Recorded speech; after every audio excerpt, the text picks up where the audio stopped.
Bemorimiz 51 yoshdalar. 3 kun oldin burun nafas olish qiyinligi, bosh og'rishlari bilan keldilar. Eski MRT qog'ozi orqali burun ko'tarib kelganlar. Bu bo'yicha bemorimizda 3 ta operatsiya reja qilingan. Ya'ni tomonlama nitrogenotanga burun ko'rsatish qiyinligi vazifalangan. Keyin bemorni reabilitatsiya qildik. Sinka bo'lganligi sababli qaytadan MSTga, ya'ni qalbimizning tavsiya qildik. Ular o'sha kunning o'zida qaytadan tushirdilar va qayta tekshiruvda bemorda qalbaqalari toza chiqdi. Ya'ni tomonlama gaymalik bor edi, kistozniga o'xshab turdi, ular toza chiqdi. Burun to'zig'i qiyshiqliklari kuchli emas.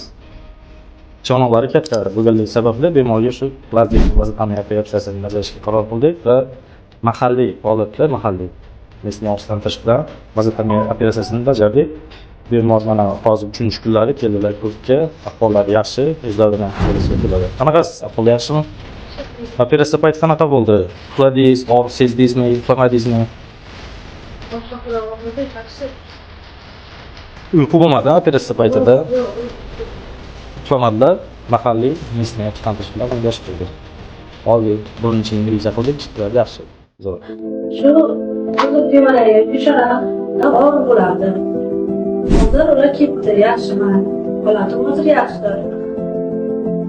Alisher akaga katta rahmat. Sog' bo'ling. Salomat bo'lsinlar. Xizmatni qilishda davom etiraversinlar.